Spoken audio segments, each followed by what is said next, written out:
To find the equation of the hyperbolic line through the points P at 3, 3, and Q at 10, 4 in the upper half plane, we need to use the formula of a circle. Okay, so let's review that formula. It is R equals the square root of quantity x minus h squared plus quantity y minus k squared, where R represents the radius and hk represents the center of the circle. So I have drawn a quick diagram of the situation that is happening with points P and Q on a semicircle in the upper half plane model. Now what we need to find is the radius of this semicircle and the center of the semicircle. So let's start by finding the center of the semicircle. This can be done by creating two right triangles. We first need to draw in the line from P to the center of the circle and Q to the center of the circle. Our next two lines are going to be perpendicular lines to the x-axis. First line is going to go through P, and again perpendicular to the x-axis, and the second line goes through Q, and is perpendicular to the x-axis. And two more lines let's draw in. We're going to draw them in from the center of the circle to the point where those perpendicular lines meet the x-axis. What we have created now is two right triangles. Notice the hypotenuse of each right triangle is a radius of our semicircle. Okay? And here are 90-degree angles. Now let's first start by working with point Q and fill in the values that we know into our formula of a circle. And right before we do that, let's take a moment to notice the center of our circle is located on the x-axis. That means our k value is 0. So really right now the center of our circle is h0. Okay? So what we're going to do, we're going to write r equals, and then we have our square root, and in place of x we're going to put 10 minus h quantity squared plus y instead of y, let's write in here 4 minus 0, that quantity squared. So now we have r equals, let's simplify the 4 minus 0 in there. So we have the square root 10 minus h squared plus, and we have 4 squared. Right. Notice we can square both sides, and doing so that's going to eliminate our square root sign.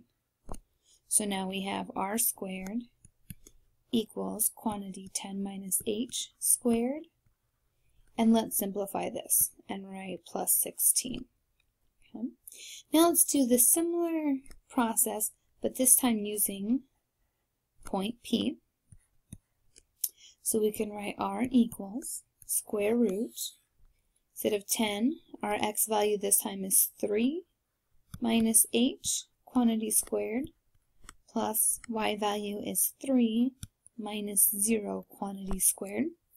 Simplifying our second parenthesis, we have r equals the square root 3 minus h quantity squared plus 3 squared. Again, we can square both sides to eliminate the square root symbol. And we have r squared equals quantity 3 minus h squared, and then 3 squared gives us 9. Now notice, for both of our equations that we've been working on the second half of the equation of both of these is equal to r squared. So we can set these two equations equal to each other and then solve for h. So let's do that.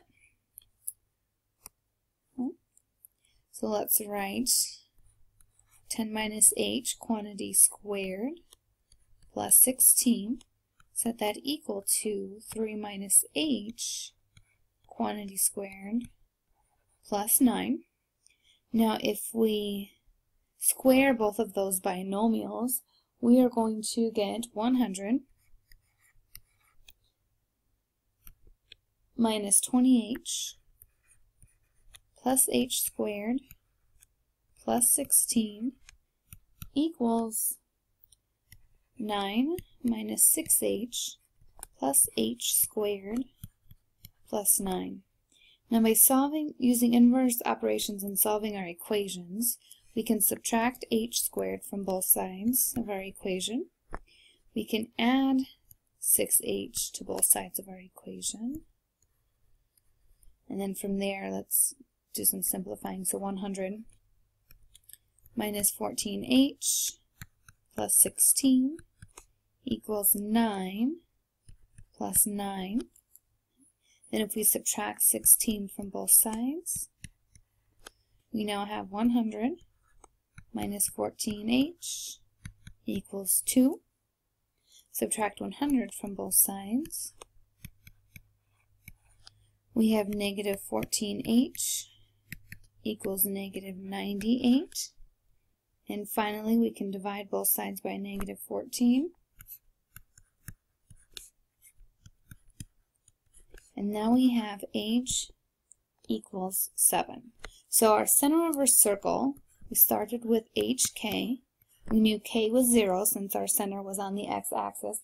And now our h value is 7. So we have 7, 0.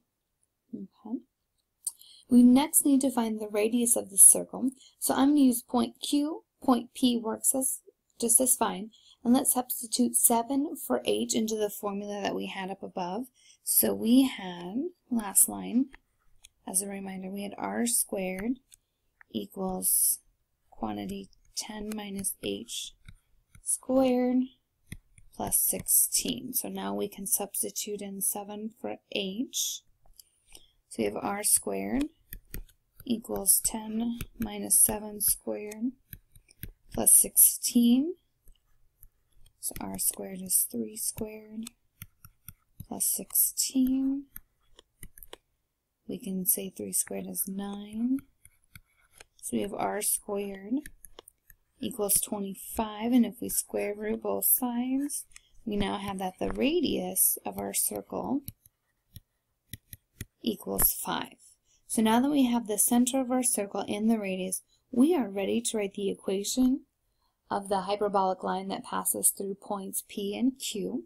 So again, as a reminder, our formula for a circle was r equals the square root of quantity x minus h squared plus the quantity y minus k squared.